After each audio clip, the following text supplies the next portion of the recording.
नमस्कार साथियों, मैं राजू सर आप सभी लोग का स्वागत करता हूं आर के सेंट्रल एकेडमी के यूट्यूब चैनल पर। आप आज मेरे साथ हैं बजट 2025 की चर्चाएं करने के लिए। आज का सत्र जो है बेहद खास है, क्योंकि इस दिन का इंतजार सभी को रहता है कि जब आप किसी देश की इकोनॉमी में इंटरेस्ट रखते हो या घर की इकोनॉमी में इंटरेस्ट रखते हो, अगर ओवरऑल मैं बात करूं तो आपको यह जानना जरूरी होता है कि मेरे घर का बजट जो है वो कैसे चलेगा। तो आज के सेशन को समझने से पहले अपने देश को एक घर की तरह मन में प्लान करते हुए चलेंगे और उस प्लानिंग के साथ हम आगे बढ़ना शुरू करेंगे। ठीक है, तो बात जब बजट की होती है तो घर में जिस प्रकार से आपके पिताजी जब कुछ कमा कर लेकर आते हैं तनख्वाह के रूप में, तो वो माता जी के साथ बैठकर टेबल पर डिस्कशन करते हैं कि देखो जी, इस बार अपने ये खर्चे हैं। इन खर्चों में बच्चों की फीस इतनी है, आपके इस बार त्योहार इतने आ रहे हैं, इतने तो विवाहों में आपको जाना हो सकता है, या फिर घर में नए गेट के रूप में, या अपने घर में जैसे डिफेंस पर खर्चा हो सकता है, या फिर इतना ट्रैवल करने के लिए आपको इस बार जाना हो सकता है, या इस महीने जाना हो सकता है, या फिर घर के निर्माण में हमें इतना पैसा खर्च करना हो, या फिर बच्चों की शादी के लिए इतना रखना होगा हमें इन फ्यूचर के लिए। ठीक है ना, या फिर बच्चों की पढ़ाई के लिए, फ्यूचर की पढ़ाई के लिए हमें इतना पैसा रखना होगा इसमें से। ये तमाम चीजें हमारी प्लानिंग में घर में होते हुए हमने देखी हैं मम्मी पापा के बीच में। लेकिन अगर हम इससे थोड़ी और गहराई से देख लें तो बजट भी लगभग हमें समझ आ ही जाता है। कि मैं ये बात आपसे इसलिए बोल रहा हूं कि बजट जैसा एक टाइटल जिसको देख करके एक बार के लिए फीलिंग आती है कि यार इसमें किसको इंटरेस्ट हो सकता है। हर देशवासी को इंटरेस्ट रखना चाहिए, बिल्कुल घर की तरह ही इसमें इंटरेस्ट होना चाहिए। जब हम अपने घर की चर्चा करते हैं तो कहते हैं कि घर में पापा इतना कमा कर लेके आए, फिर भैया या दीदी या इतना मम्मी इतना लाई।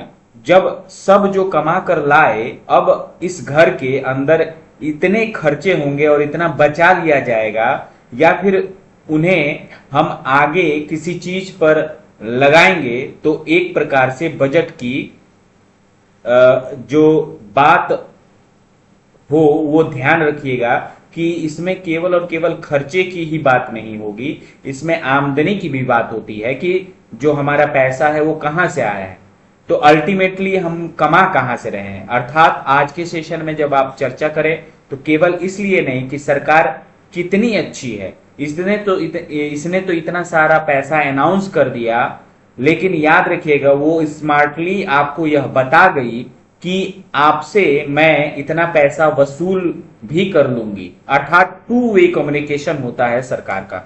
तो बजट में रेवेन्यू की प्राप्ति भी होनी है, तो रेवेन्यू का एक्सपेंडिचर भी होना है। कैपिटल की प्राप्ति भी होनी है, तो कैपिटल का एक्सपेंडिचर भी होना है।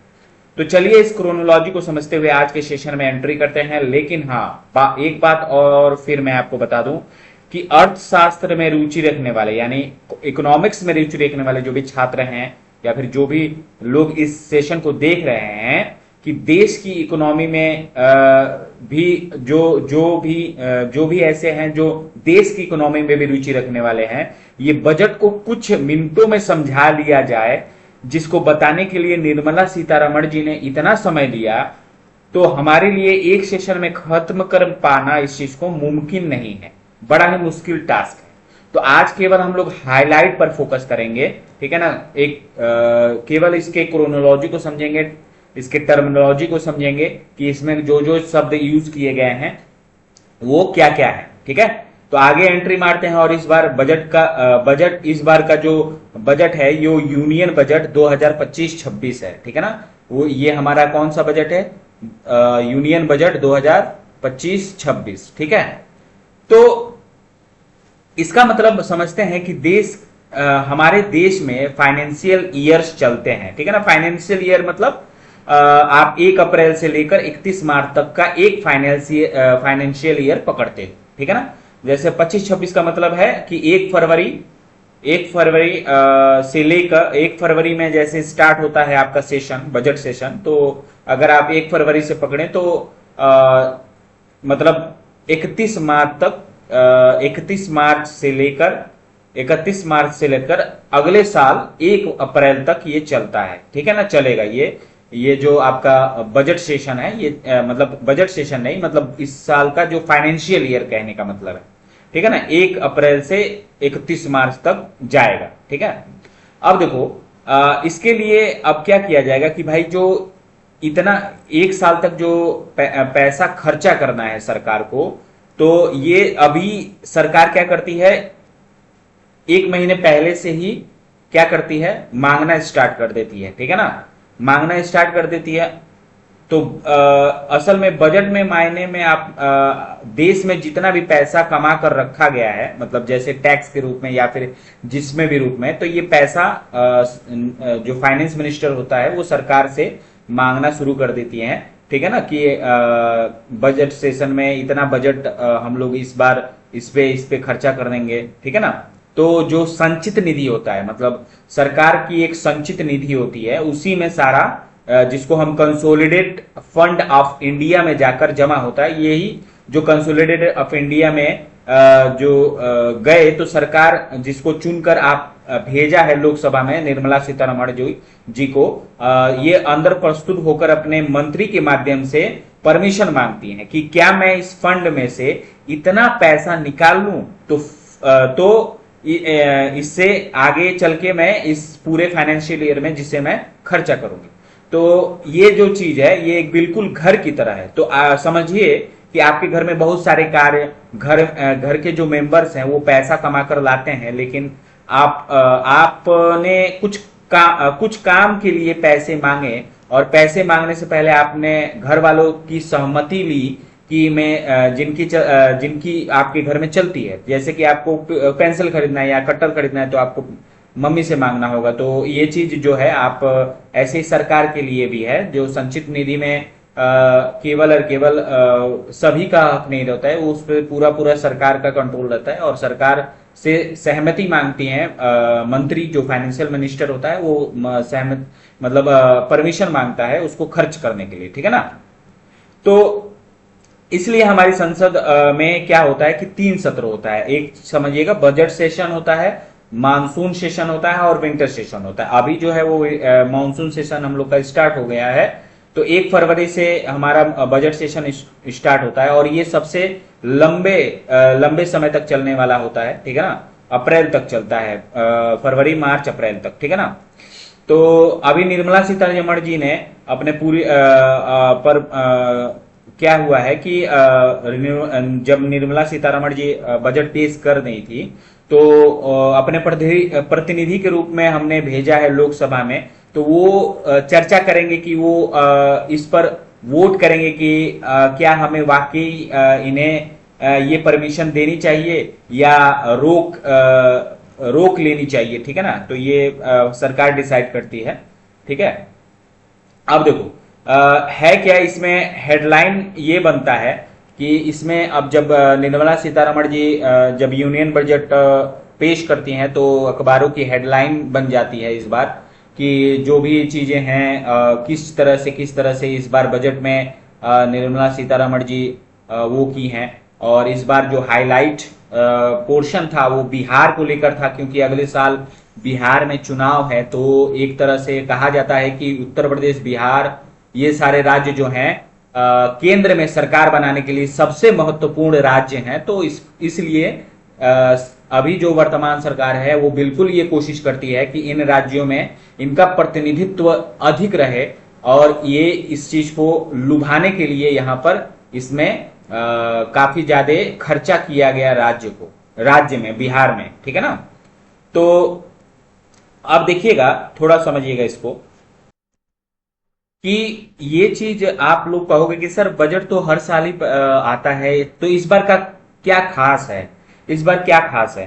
तो आप कहोगे सर ये तो नॉर्मल ही है। तो इसको ऐसे समझते हैं कि अगर आप आज के बजट में कोई हेडलाइन बनी है तो वो समय से हटकर कुछ बनी होगी, अदरवाइज तो हमारे देश में लोग सर्विस कर ही रहे हैं, पेंशन पर लोग जा ही रहे हैं, इस सारी चीजें तो चल ही रही हैं। तो फिर न्यूज किस बात की है कि न्यूज इस बात की है कि पिछले बार से इस बार अच्छा क्या है, इसलिए हेडलाइन बनी, जो लोगों का दिमाग खोल गई कि यार इनकम टैक्स में राहत, पिछली बार 7 लाख तक की कमाई करने वाले पर कोई टैक्स नहीं था, लेकिन अब जो है इस बार के जो बजट में है वो 12 लाख तक की कमाई करने वाले पर 12,75,000 लाख तक की कमाई करने वाले तक भी कोई टैक्स नहीं देना है, ठीक है ना। तो टैक्स लैब में राहत हेडलाइन बनी। इसी प्रकार से देश में तो 28 राज्य हैं और 8 यूनियन टेरिटरीज हैं, लेकिन ध्यान बिहार पर ही क्यों है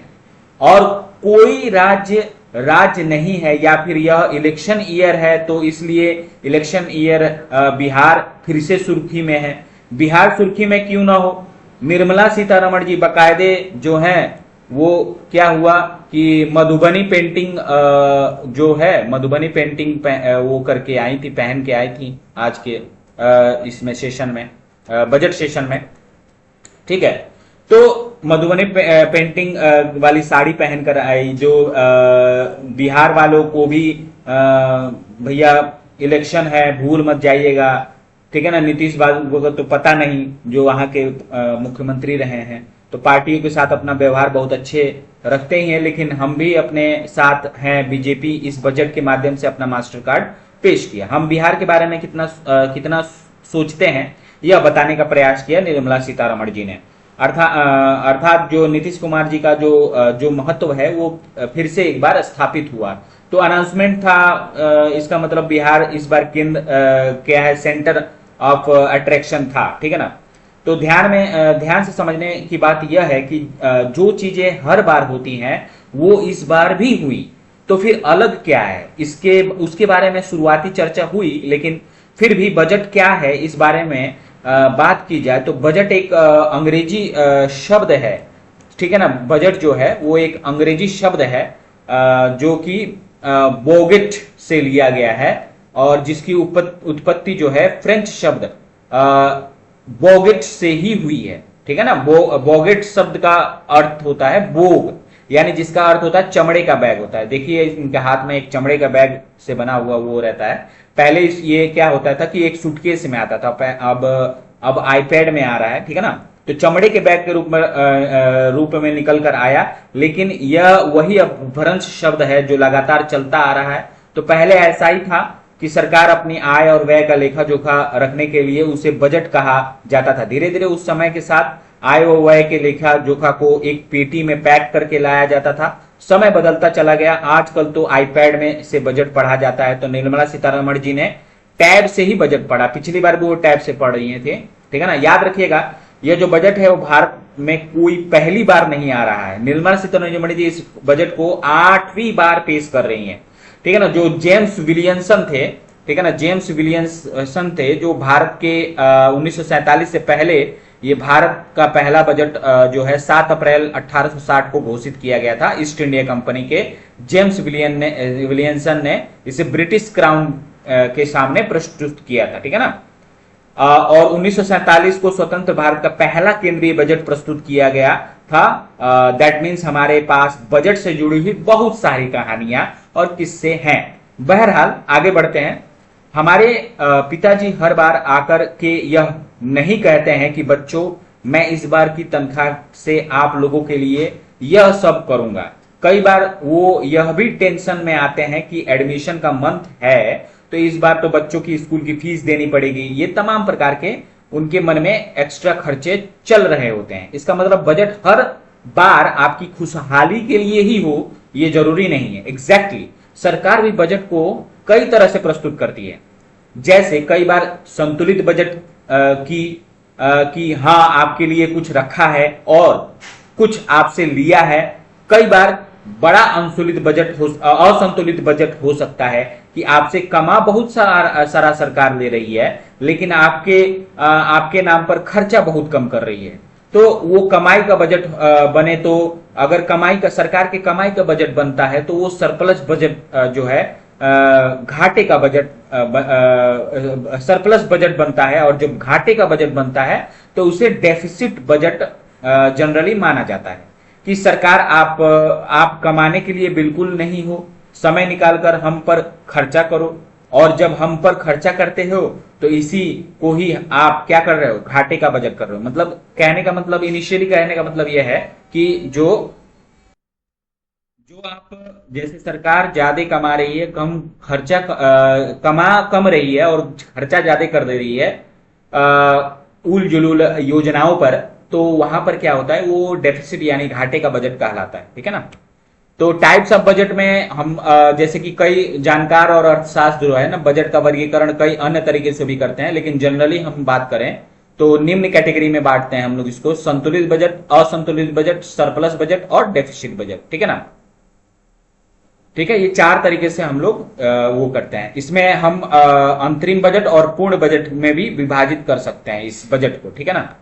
तो यूनियन बजट वर्सेस अंतरिम बजट क्या होता है, क्या समझिए कि जो हमारा अंतरिम बजट और यूनियन बजट होता है, कि पूर्ण बजट जिसको हम यूनियन बजट बोलते हैं, तो केंद्रीय बजट केंद्र सरकार द्वारा संसद में प्रस्तुत किए जाने वाला एक वर्षीय बजट है, मतलब एक साल में एक बार किया जाता है। यूनियन बजट लोकसभा में पूरी चर्चा के बाद पारित किया जाता है, सभी के साथ बातचीत करके, जितने भी मिनिस्टर्स हैं उनके साथ बात करके ही प्रस्तुत किया जाता है। केंद्रीय बजट में पिछले वित्त वर्ष के आय और व्यय का विवरण विस्तार से दिया जाता है। फिर केंद्रीय बजट में हमेशा एक पूरे किसी किसी वित्त वर्ष के लिए पेश किया जाता है, जिसे पूर्ण बजट किया जाता है। पूरे एक साल के लिए, एक ईयर के लिए इसको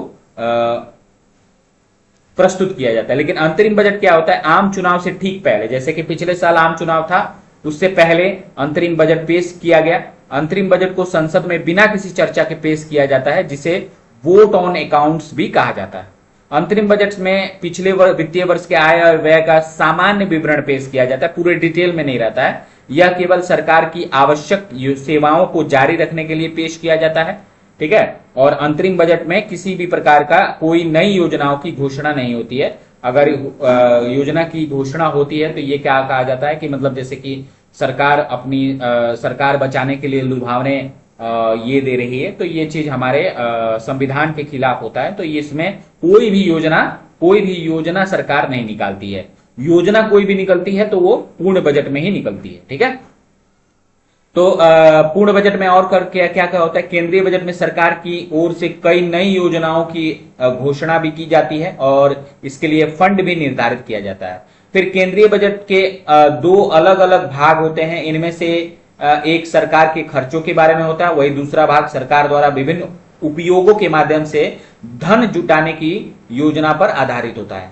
और पूर्ण बजट संसद में बहुमत प्राप्त सरकार द्वारा पेश किया जाता है, मतलब जो सरकार बहुमत में होती है तो उसी के द्वारा पेश किया जाता है। जैसे कि बीजेपी बहुमत में है तो बीजेपी की ही सरकार जो है वो पेश करेगी। और अंतरिम बजट जो है आम चुनावी वर्ष के दौरान, जब चुनाव यानी 5वें साल में, 5th ईयर में जिस साल चुनाव होना रहता है उस साल पेश होता है। वित्तीय वर्ष के लगभग 3-4 महीने की अवधि के खर्चे के लिए ये सब पेश किया जाता है। ठीक है ना। फिर अंतरिम बजट में सरकार के आय के स्रोत की डिटेल्स नहीं दी जाती है कि सरकार किस तरह से आय की है। इसे अगली सरकार के गठन से पहले के लिए सरकार के लिए जरूरी खर्चों के लिए पेश किया जाता है। अंतरिम बजट अगले लोकसभा चुनाव और पिछले लोकसभा चुनाव की समाप्ति वर्ष पे पेश किया जाता है। ठीक है ना। चलिए अब आगे बढ़ते हैं। बजट देखिए, बजट दो प्रकार का होता है, रेवेन्यू बजट और कैपिटल बजट। ठीक है ना।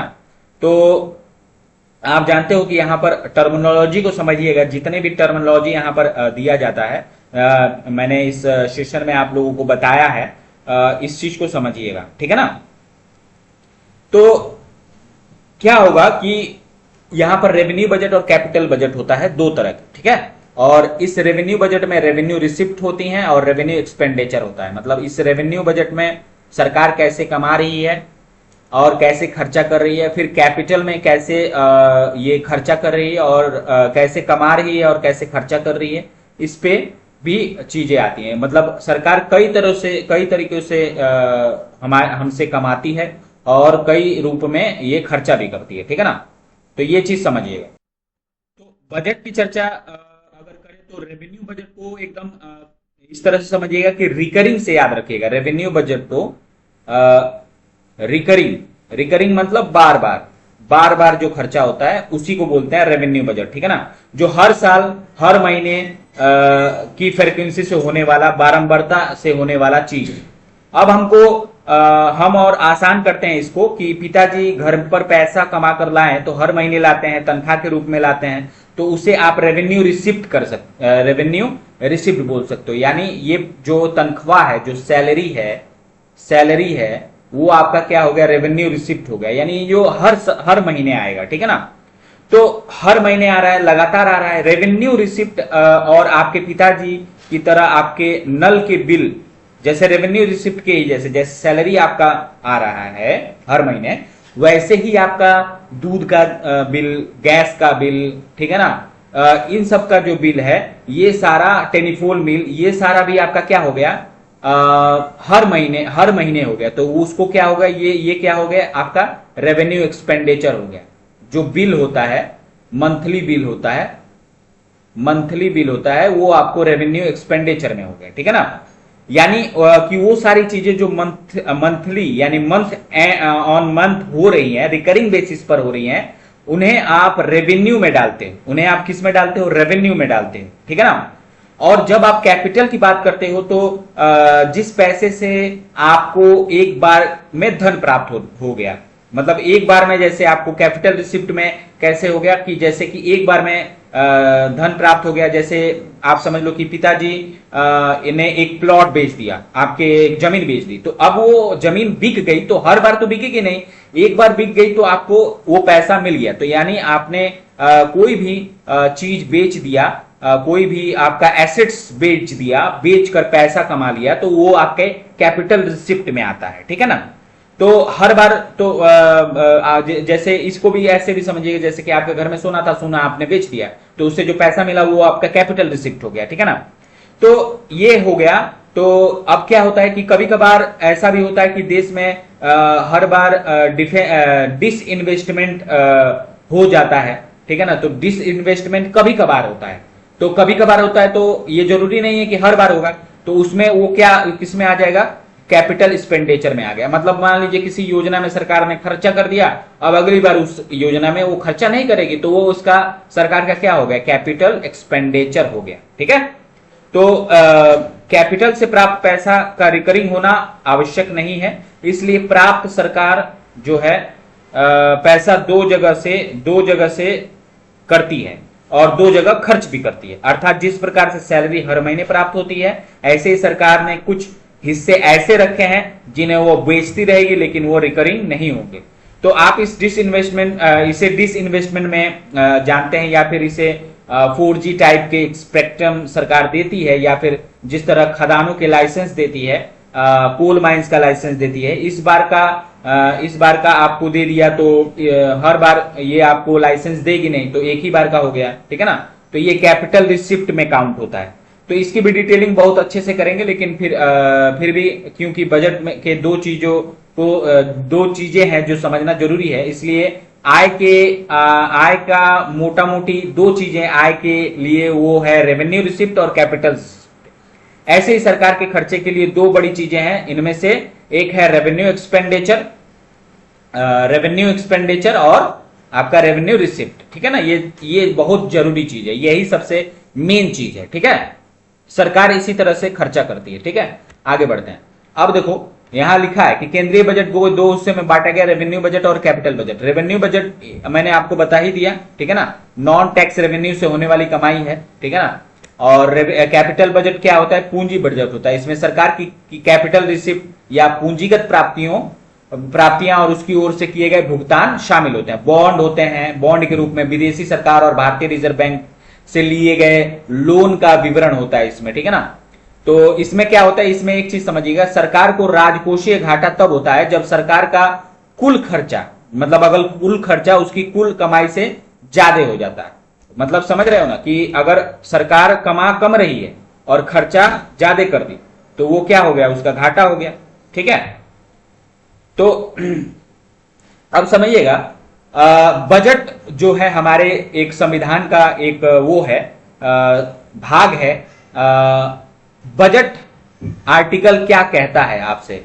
The budget article states that the president must present the annual financial statement to both houses of Parliament, मतलब दोनों हाउसेज में, लोअर हाउस में और अपर हाउस में, दोनों ही हाउस में क्या होगा कि प्रेजेंट करेगा, प्रस्तावित करेगा। The budget article states that the annual financial statement must include an estimate of the government receipt and the expenditure of the financial year, मतलब क्या खर्चा करना है, क्या कमाना है, ये इस फाइनेंशियल ईयर में दिखाना होता है। और ये आर्टिकल 112 में होता है, बहुत इंपॉर्टेंट है। आपसे पूछा जा सकता है कि बजट जो है, भारत का बजट किस आर्टिकल में दिया गया है, तो आर्टिकल 112 में दिया गया है। ठीक है, ओके।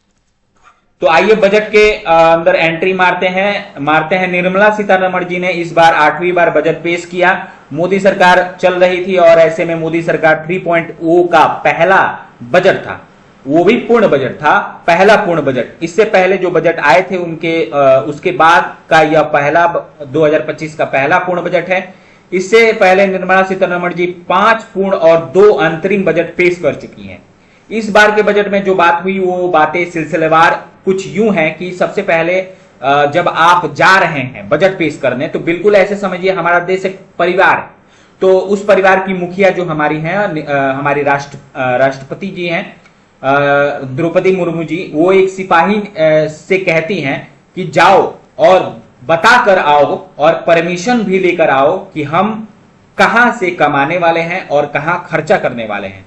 और जब आप कोई भी शुभ काम करने जाते हैं तो आपका मुंह मीठा कराया जाता है, घरों में दही चीनी का विश्वास होता है। तो निर्मला सीतारमण जी ने भी इस बार जो है दही चीनी से बजट के लिए भेजा गया द्रौपदी मुर्मू जी द्वारा। ठीक है ना। अब देखो दही भेजा गया कि जाओ फतेह करके आओ और लोकसभा से परमिशन लेकर आओ कि इस बार के बजट को पेश करके इस देश के लिए इन कामों के लिए करने का पैसा मांगती हूं। जब आप निकले तो सुर्खियों में आ गई। सुर्खियों में क्यों आ गई? क्योंकि आपने एक खास कलर की साड़ी पहनी थी। आप पूछोगे इस बात पर इतना फोकस क्यों? क्योंकि बजट बिहार को भी ध्यान रखता है, इसलिए साड़ी भी बिहारी टच था। आप पूछोगे इतना ज्यादा मीन क्यों नहीं है? तो यह चर्चा केवल इसलिए क्योंकि निर्मला सीतारमण जी ने जो आज साड़ी पहनी, मतलब बजट के इस दिन जो साड़ी पहनी थी वो मधुबनी पेंटिंग से बनी हुई साड़ी थी। ठीक है ना। तो मधुबनी पेंटिंग का अगर कनेक्शन देखा जाए तो वो असल में बिहार का है और बिहार का जीआई टैग पेंटिंग है, जिसे साड़ी को निर्मला सीतारमण जी को पद्मश्री द्वारा सम्मानित दुलारी देवी जी द्वारा गिफ्ट किया गया था। ठीक है ना। ये दुलारी देवी जो हैं वो ये हैं और ये हाथों से अपना क्या बनाती हैं, ये मधुबनी पेंटिंग बनाती हैं। दुलारी देवी जी को हाल ही में उस समय में जनवरी में ही मधुबनी पेंटिंग के लिए पद्मश्री का पुरस्कार प्राप्त किया गया था। अपने वादे को निभाते हुए निर्मला सीतारमण जी ने वो साड़ी पहनकर बजट को पेश किया। खास मौका भी था, दस्तूर भी था। बिहार को यह याद दिलाना भी था कि केंद्र में बैठी सरकार आपका ख्याल रख रही है। ठीक है। और मधुबनी की साड़ी का इतिहास भी हल्का सा जान ही लेते हैं। यह बिहार के मिथिला क्षेत्र में से पारंपरिक और हस्त निर्मित साड़ी होती है, जिसमें मधुबनी पेंटिंग की खूबसूरती कलाकार के द्वारा की जाती है। मधुबनी चित्रकारी को मिथिला पेंटिंग के नाम से भी जाना जाता है। इन साड़ियों में प्राकृतिक रंगों का उपयोग होता है और इसमें हाथ से चित्र या विशिष्ट डिजाइनें बनाई जाती हैं, जैसा कि आप यहाँ देख पा रहे हो। ठीक है ना। हाल ही में इसे जियोग्राफिक इंडिकेशन मतलब जीआई टैग मिला हुआ है। ये साड़ियां सामान्यतः 5 से 6 हजार से लेकर लगभग ये 40-50 हजार तक जाती हैं। एक बड़ा सवाल आपने अभी आपके मन में उठा होगा कि सर आप रेट क्यों बताएं? तो भाई हो सकता है कि आप में किसी पेरेंट्स का मन कर जाए कि भाई रेट सर बता ही दिए हैं, तो मधुबनी पेंटिंग का जब निर्मला सीतारमण जी पहन रही हैं तो 5-6 हजार वाला लो कॉस्ट वाला ही हम लोग खरीद लें, क्या दिक्कत है? पहन के देख लें। ठीक है। तो बहुत काफी अच्छा होता है। आप देखोगे कि एकदम बहुत हल्की होती है और एकदम बहुत खूबसूरत होती है। ठीक है। तो हम अपने सेशन में वापस आते हैं। ठीक है, तो मधुबनी साड़ी का इतिहास हम लोगों ने जान लिया। ठीक है, और इसमें हमारे जब बजट पेश किया निर्मला सीतारमण जी ने, तो हमारे प्रधानमंत्री नरेंद्र मोदी जी ने में इसे इस सेशन को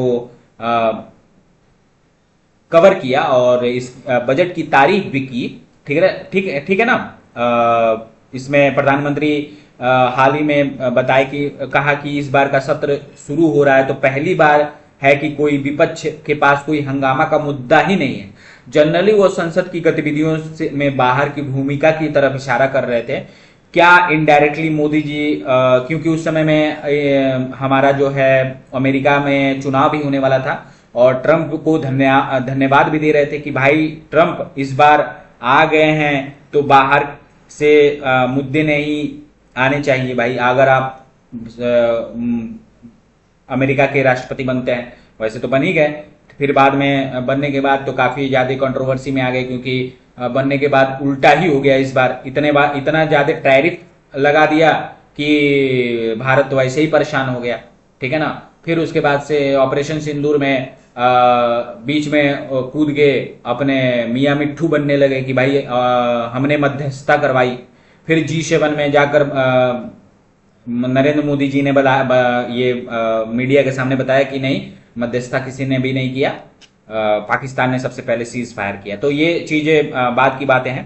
तो यहां पर जो है एक एक करके सारी जानकारी आपके लिए साझा करते चलते हैं। अब आगे हम निकले तो आगे आपके सामने जानकारी के रूप में निकल कर आई कि यहां पर निर्मला सीतारमण जी ने बजट पेश किया तो उन्होंने कुछ महत्वपूर्ण जानकारियां साझा की। शब्द के रूप में उन्हें एक एक करके समझ लेते हैं। पहली जानकारी है राजकोषीय घाटा। ठीक है ना।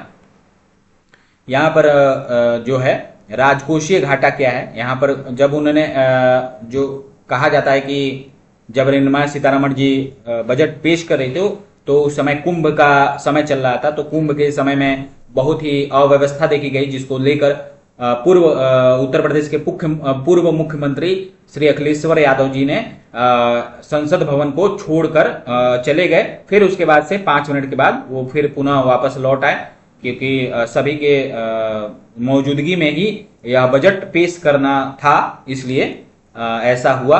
पहले सभी लोग निकल के चले गए, लेकिन निर्मला सीतारमण जी ने वो चीज एक्सेप्ट किया और ये काफी उनकी शालीनता है कि उन्होंने इस चीज को एक्सेप्ट करके फिर उसके बाद से 5 मिनट के बाद जो है ओम बिरला द्वारा, जो हमारे अध्यक्ष हैं लोकसभा के, उनके द्वारा पुनः लोकसभा को संचालित किया गया। उसके बाद से निर्मला सीतारमण जी ने पढ़ना शुरू किया। ठीक है। तो शब्दावली राजकोषीय घाटा की अगर बात करें तो सरकार की कुल आय और व्यय में अंतर को आर्थिक शब्दावली में क्या कहा जाता है, राजकोषीय घाटा कहा जाता है। इससे इस बात की जानकारी होती है कि सरकार को कामकाज चलाने के लिए कितने उधार की जरूरत होगी, मतलब कितने उधार चाहिए। कुल राजस्व का हिसाब किताब लगाने में उधार को शामिल नहीं किया जाता है। मतलब जब वो राजस्व शामिल का हिसाब किताब होता है तो उसमें उधार को नहीं गिना जाता है। यानी सरकार के खर्च और आमदनी के अंतर को वित्तीय घाटा या बजटीय घाटा कहा जाता है। मतलब वही चीज है, कमाना कम हो गया और खर्चा ज्यादा हो गया तो घाटा हो गया, उसी को फिजिकल डेफिसिट कहा जाता है, राजकोषीय घाटा कहा जाता है।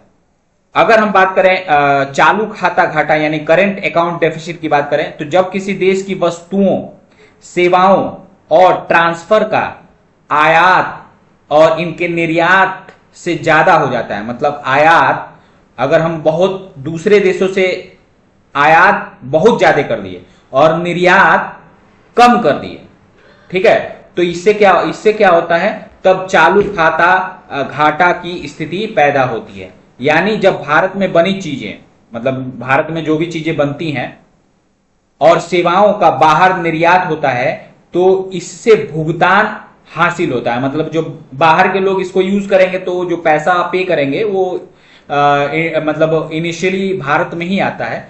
तो लेकिन फिर दूसरी ओर जब कोई भी वस्तु या सर्विस आयात की जाती है, मतलब दूसरे देशों की वस्तु भारत में आयात की जाती है, तो उसकी कीमत हमें चुकानी पड़ती है। तो इस तरह देश में प्राप्त भुगतान और बाहरी देशों की चुकाई गई कीमत में जो अंतर होता है वो चालू खाता घाटा कहलाता है। जैसे कि हमने किसी देश, मान लीजिए कोई अमेरिका है, वहां से हम लोग कोई सामान मंगवाए, ठीक है, तो सामान मंगवाए 10 रुपए का और यहां से हम लोग 5 रुपए का सामान बेच रहे हैं, तो हमारे 5 रुपए का घाटा हो गया, ठीक है ना। अगर वही हम 15 रुपए का अगर हम सामान अमेरिका को बेचते तो हमें 5 रुपए का फायदा होता। तो यही चीज होता है करंट अकाउंट डेफिसिट, ठीक है। अब अगर बात करें गवर्नमेंट रेवेन्यू एंड एक्सपेंडिचर, ये क्या होता है? सरकारी राजस्व व व्यय। तो सरकारी राजस्व और व्यय क्या होता है कि सरकारी राजस्व सरकार को उसके सभी स्रोतों से होने वाली आमदनी होती है, ठीक है ना। और इसके विपरीत सरकार जिन जिन मदों पर खर्चा करती है उसे सरकारी व्यय कहते हैं। यह सरकार की वित्तीय नीति का एक महत्वपूर्ण हिस्सा होता है। और वहीं पूंजीगत भुगतान और व्यय क्या होता है? सरकार को किसी तरह की परिसंपत्ति खरीदने के लिए जो भुगतान करना होता है। मतलब अगर कोई चीज खरीदती है सरकार, मान लीजिए कोई ऐसा सर्विस खरीदती है या फिर कोई ऐसा जगह खरीदती है, ठीक है ना, तो वह इस श्रेणी में आता है, ठीक है। केंद्र सरकार द्वारा राज्यों, केंद्र शासित प्रदेशों और सार्वजनिक उपक्रमों को मंजूर कर्ज और अग्रिम राशि भी पूंजी खर्च के रूप में ही माना जाता है। मतलब केंद्र शासित प्रदेशों को या सरकार द्वारा राज्यों को जो दिया जाता है पैसा, वो पूंजीगत भुगतान और कैपिटल एक्सपेंडिचर और कैपेक्स में आता है। पूंजी प्राप्तियों में क्या आता है? कैपिटल रिसिप्ट में, जैसे कि रिजर्व बैंक अथवा अन्य एजेंसियों से प्राप्त कर्ज, ट्रेजरी चालान की बिक्री से होने वाला आमदनी, जो आप स्टाम्प पेपर देखते हो उसकी बिक्री के साथ साथ ही राज्यों, केंद्र शासित प्रदेशों को दिए गए पिछले कर्जों की उगाही और सार्वजनिक उपक्रमों में अपनी हिस्सेदारी बेचने से प्राप्त जो धन प्राप्त होता है, सरकार को जो प्राप्त होता है, उसी को क्या कहा जाता है? कैपिटल रिसिप्ट, ठीक है ना। ठीक है, तो यहां पर आप देखेंगे कि हमारा जो पैसा आता है वो बोरोइंग से, सबसे ज्यादा बोरोइंग से 24% पैसा हमारा जो है बोरोइंग से आता है। उसके बाद हम बात करें कि इनकम टैक्स से 22% पैसा जो है, 22% पैसा सरकार कमाती है इनकम टैक्स से, ठीक है। इनकम टैक्स के बाद से सबसे ज्यादा कमा रही है जीएसटी से और अदर टैक्सेस से। ये इनकम टैक्स अलग है, जीएसटी का टैक्स अलग है। फिर कॉर्पोरेट टैक्स से 17% कमाती है, जितने भी बड़े बड़े इंडस्ट्रीज हैं, जितने भी बड़े बड़े उद्योग धंधे हैं, उससे 17% कमाती है सरकार। कस्टम से 4%, नॉन डेब्ड कैपिटल रिसिप्ट से 1%, नॉन टैक्स रिसिप्ट से 9% और यूनियन एक्साइज ड्यूटी से 5%, ठीक है ना। लेकिन ये तो कमा रही है, और खर्चा कहां करती है? सबसे पहले बात करें तो सबसे पहले अब उधार ली है किसी देश से या किसी बैंक से, वर्ल्ड बैंक से अगर पैसा ली है या किसी देश से पैसा ली है, तो उसको भाई इंटरेस्ट भी तो पे करना पड़ेगा, ठीक है ना। तो इंटरेस्ट में हमारा 20% पैसा जाता है। इसके बाद 22% स्टेट्स, भाई जब हम ये राज्यों से, 28 राज्यों केंद्र शासित प्रदेशों से जब हम पैसा ले रहे हैं टैक्स के रूप में, तो फिर उसे लौटाना भी तो होगा। तो 22% जो पैसा है सरकार को फिर राज्यों को लौटाना पड़ता है, ठीक है। इसके बाद अगर बात करें 16% जो है सेंट्रल सेक्टर स्कीम, जैसे कि लाडली बहन योजना, जनधन योजना जैसे सेक्टर में की जो एक स्कीम है उसमें यूज किया जाता है। डिफेंस और सब्सिडी इसमें इंक्लूड नहीं है, ये 16% वाले में एक्सक्लूडिंग, मतलब उसका अलग से है, ठीक है ना। फिर उसके बाद से 4% पेंशन में जाता है, अदर खर्चों में 8% चला जाता है। सेंट्रली स्पॉन्सर्ड स्कीम, जो रिन्यूएबल स्कीम होती हैं उस पे 8% खर्चा हो जाता है। 8% आपका फाइनेंस कमीशन पे खर्चा हो जाता है, अदर ट्रांसफर्स पे खर्चा हो जाता है। डिफेंस पे 8% खर्चा हो जाता है, और 6% सब्सिडीज, मुख्य सब्सिडीज जो है उस पे खर्चा होता है, ठीक है। ये सारा खर्चा जो है सरकार करती है, ठीक है। आगे बढ़े। अब देखो, अगर रेवेन्यू रिसिप्ट की बात करें तो ये इतने लाख करोड़ तक जाती है, ठीक है ना, रेवेन्यू रिसिप्ट की बात करें। और कैपिटल रिसिप्ट की बात करें 2025-26 में 16.4 है, और यही जो है रेवेन्यू रिसिप्ट जो है वो 34.2 है, कैपिटल रिसिप्ट 16.4 है। यानी यहां देख रहे हो कि रेवेन्यू शिफ्ट मतलब आप देख रहे हो कि यहाँ पर कमा बहुत ज्यादा रही है, लेकिन जो है खर्चा बहुत कम कर रही है। ठीक है, वहीं पर आप देखो कि यहाँ पर क्या हुआ है कि कमा कम रही है, यहाँ खर्चा बहुत ज्यादा हो गया है, एक्सपेंडिचर बहुत ज्यादा हो गया है। ठीक है, तो ये फिजिकल डेफिसिट के नाम पे आता है। ठीक है ना, ये 2025-26 में आप देख लीजिए प्राइमरी डेफिसिट जो है हम 0.8 है और ये 3.3 है। ठीक है ना, यहाँ पर कुछ यहाँ दिया है आपको टैक्स रेवेन्यू से कैसे कमाती है, टोटल ट्रांसफर कैसे इस साल जो दिया है 25.60 लाख करोड़ रुपए स्टेट्स को दिया गया है। ठीक है, और यहाँ पर की नंबर्स हैं, मतलब ये नंबर्स में दिया हुआ है, एक्चुअल नंबर है, ये पूरा जो है पूरा नंबर जो है वो एक्चुअल नंबर है। ठीक है, और ये एस्टिमेट है, एस्टिमेट मतलब अभी जो खर्चा होने वाला है लगभग ये पूरा है नहीं ना, इसीलिए पूरा दिया गया है इस तरह से। ठीक है, यहाँ पर आप देख रहे हो कि बजट एस्टिमेशन 2025-26 में क्या इंटरेस्ट इतना रुपए इंटरेस्ट पे की है सरकार, ट्रांसपोर्ट पे इतना खर्चा की है, डिफेंस पे इतना खर्चा की है, सब्सिडीज पे इतना खर्चा की है, पेंशन पे इतना खर्चा कर दी है, रूरल डेवलपमेंट एरिया पे ऐसा इतना खर्चा की है, होम अफेयर्स पे ये खर्चा की है, टैक्स एडमिनिस्ट्रेशन पे इतना खर्चा कर दी है, एग्रीकल्चर एंड अलाइड सर्विसेज पे इतना खर्चा की है, एजुकेशन पे इतना खर्चा की है। ये पिछले बार से थोड़ा कम है, लेकिन थोड़ा ही कम है कहा जा सकता है। ठीक है, इतना इतना ये पूरा खर्चा की है। ठीक है ना, इस बार सबसे ज्यादा है मेजर आइटम्स जो एक्सपेंडिचर का खर्चा हुआ है वो डिफेंस पे हुआ है, फिर रूरल डेवलपमेंट पे हुआ है, होम अफेयर्स पे उसके बाद हुआ है, agriculture and activity allied activities पे हुआ है, एजुकेशन पे हुआ है, हेल्थ, उसके बाद से साइंटिफिक डेवलप डिपार्टमेंट्स में सबसे ज्यादा कम हुआ है, जबकि इसी पे ज्यादा होना चाहिए था। ठीक है ना, तो ये रेलवे का बजट देख रहे हो कि रेलवे का बजट पहले इसी में इससे अलग होता था। ठीक है ना, इससे अलग होता था, लेकिन बाद में इसको क्या कर दिया गया, इसको इसी यूनियन बजट में ही इंक्लूड कर दिया गया। ठीक है ना, तो इस बार नो मेजर मतलब कोई बहुत ज्यादा बड़ा अनाउंसमेंट नहीं है रेलवे सेक्टर में। ठीक है ना, 2025-26 में 2.52 लाख करोड़ रुपए इस इनहेंसिंग सेफ्टी एंड इलेक्ट्रिफिकेशन के लिए दिया गया है। बस ये सेफ्टी और इलेक्ट्रिफिकेशन के लिए ही दिया गया है बस। ठीक है ना, तो यहां पर आइए देख लेते हैं किसानों के लिए 11 ऐलान किया है इन्होंने कि किसान क्रेडिट कार्ड की लिमिट 3 लाख से बढ़ाकर कितना कर दिया, 5 लाख कर दिया। देश में पीएम धन धान्य कृषि योजना शुरू होगी जिसमें 100 जिलों को फायदा होगा। फिर डेयरी और मछली पालन के लिए 5 लाख रुपए तक का लोन ले सकते हो।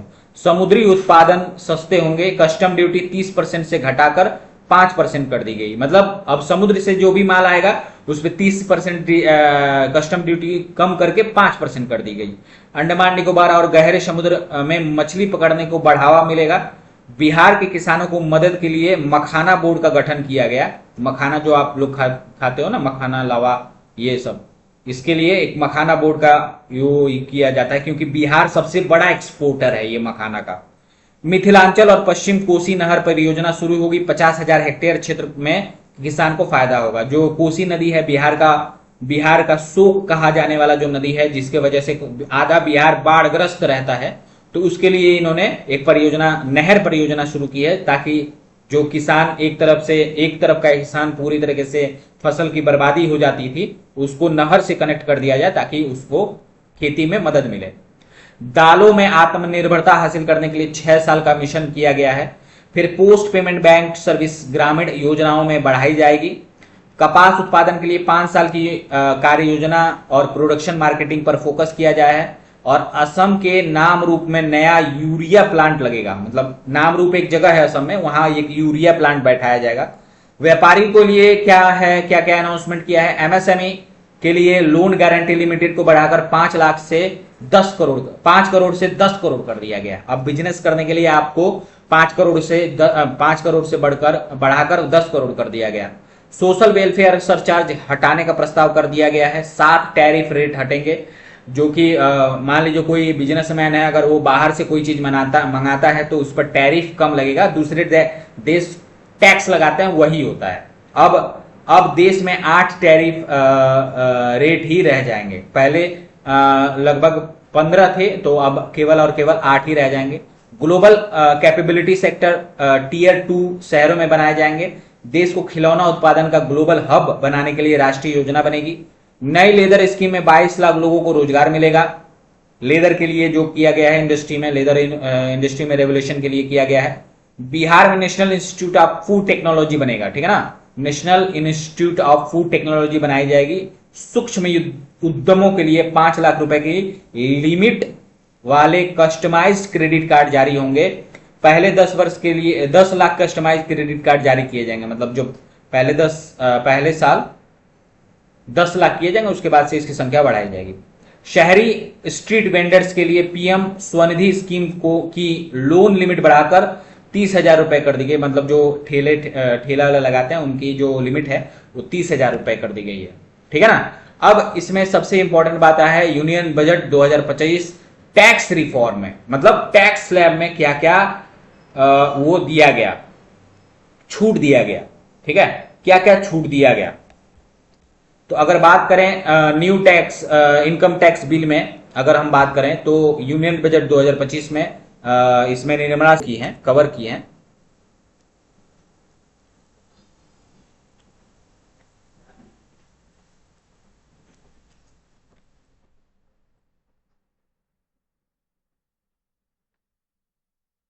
ठीक है, ओके। अब इनकम टैक्स स्लैब में क्या है कि कोई भी चेंज नहीं किया है। 0 से 4 लाख के बीच में, 0 से 8 लाख के बीच में 5% है, 8 से 12 लाख के बीच में 10%। जैसे ही आप 12 लाख का पूरा एक साथ जमा करोगे ना तो ये चीज क्या हो जाएगा, खत्म हो जाएगा, यानी आपको कोई भी टैक्स नहीं दिया जाएगा, ठीक, नहीं लगेगा, ठीक है ना। तो ये क्या है कि दूसरे और तीसरे स्लैब के टैक्स सरकार 87A के तहत माफ कर देगी, ठीक है। इसके अलावा 35,000 का स्टैंडर्ड डिडक्शन भी मिलेगा। इस तरह नौकर पेशियों को लोगों की कुल 12.75 लाख की इनकम टैक्स जो है वो फ्री हो जाएगी, ठीक है। ये कोई नई टैक्स स्कीम है और पुरानी दर है यहाँ पर, और यह नई दर है जो भी आपको दिया गया है यहाँ पर, आपको रुपीज में दिया गया है, ठीक है ना। अब यहां पर पुरानी व्यवस्था में क्या है कि बजट में पुरानी टैक्स व्यवस्था को लेकर कोई भी घोषणा नहीं की गई। इसका मतलब यह है कि वे टैक्स पेयर को जो पुरानी व्यवस्था से इनकम टैक्स रिटर्न फाइल करना पसंद करते थे उन्हें मायूसी के अलावा कुछ उम्मीद नहीं मिलेगी। उम्मीद की जा रही थी कि 80C और 80D में कटौती की लिमिट बढ़ाई जा सकती है, लेकिन ऐसा कुछ भी नहीं हुआ।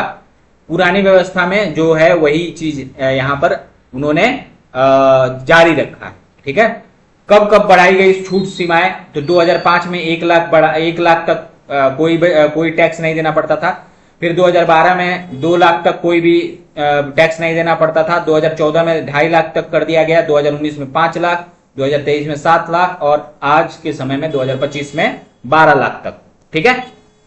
अब मध्यम वर्गों के लिए 13 ऐलान किया गया है। यहाँ पर आपका 13 तरीके के अलग अलग तरीके के ऐलान है यहाँ पर जो यहाँ पर किया गया है, ठीक है। महिलाओं के लिए 2 वो किया गया है। SC ST MSME महिलाओं उद्यमियों के लिए विशेष लोन योजना है, ये आपको बैंक से पता चलेगा। पहली बार उद्यमी बनने के वाली महिलाओं को 2 करोड़ का टर्म लोन मिलेगा। बुजुर्गों के लिए 6 लोन दिया गया है। सीनियर सिटीजन के लिए टैक्स छूट दुगुनी हो जाएगी, 50,000 से बढ़ाकर इसको 1 लाख रुपए तक कर दिया गया। 36 जीवन रक्षक दवाएं को पूरी तरीके से टैक्स फ्री कर दिया गया है। देश में 200 डे केयर कैंसर सेंटर बनेंगे। मेडिकल उपकरण और कैंसर की दवाएं सस्ती हो जाएंगी। 6 जीवन रक्षक दवाएं पर कस्टम ड्यूटी 5% घटा दी गई।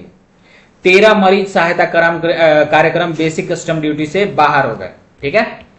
और युवाओं के लिए 11 ऐलान है। स्टार्टअप, अगर आप कोई स्टार्टअप खोलना चाहते हैं तो इसके लिए आपको 10,000 करोड़ रुपए का फंड बनेगा।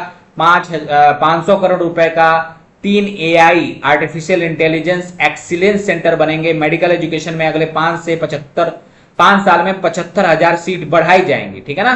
जितने भी नीट और ये सब के स्टूडेंट हैं उसमें 75,000 सीट बढ़ाई जाएंगी। देश में 23 IIT में 6500 सीट बढ़ाई जाएंगी, ठीक है ना। जो JEE एडवांस वाले भी हैं वो भी ध्यान से देखें, 6500 सीट बढ़ाई जाएंगी। मेडिकल कॉलेज में 10,000 सीट बढ़ेंगी। PM रिसर्च फेलोशिप के तहत 10,000 नई फेलोशिप दी जाएगी। देश में ज्ञान भारत मिशन शुरू होगा। 1 करोड़ मैन्यूस्क्रिप्ट का डिजिटाइजेशन होगा पटना आईआईटी में हॉस्टल सुविधा बढ़ाई जाएगी। Make in India, make for world को बढ़ावा देना होगा। स्किल बढ़ाने के लिए 5 राष्ट्रीय स्तर के सेंटर बनाए जाएंगे और सभी सरकारी माध्यमिक विद्यालयों और प्राथमिक स्वास्थ्य केंद्रों को ब्रॉडबैंड से कनेक्ट किया जाएगा। ठीक है ना। एमएसएमई उद्योग के लिए विज्ञान और शिक्षा नवाचार के लिए अटल टिंकरिंग प्रयोगशाला सरकारी स्कूलों में खोली जाएगी। 500 करोड़ की लागत से एआई उत्कृष्ट केंद्र बनाए जाएंगे। ये सारी चीजें सरकार ने इस बार की अनाउंस की हैं। ठीक है ना।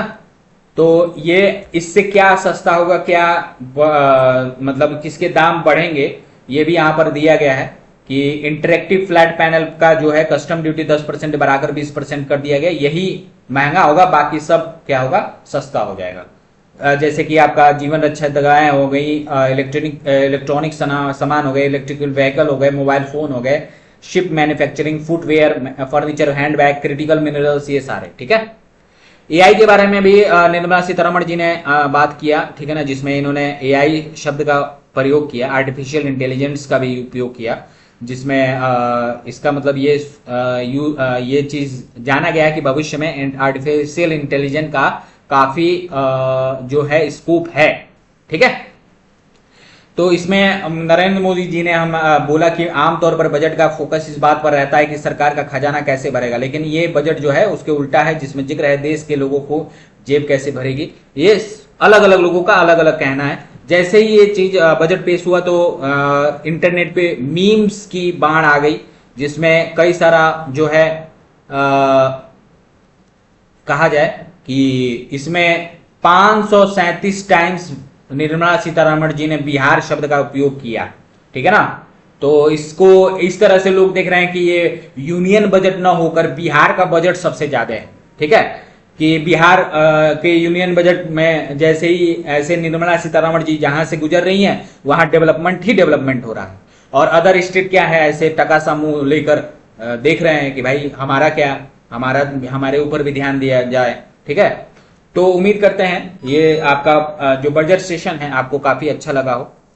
बहुत बहुत धन्यवाद। इस सेशन को यहां तक कंटिन्यू अगर आपने किया है, मेरी तरफ से आपको मुबारकबाद, धन्यवाद और बहुत सारी शुभकामनाएं। ठीक है। तो फिलहाल के लिए बस इतना ही। आप अपना ख्याल रखें, बड़ों का सम्मान करें और छोटों को प्यार दें, और अपना व्यक्तित्व इस प्रकार से विकसित करें कि महिलाएं आपके साथ सुरक्षित महसूस करें। धन्यवाद।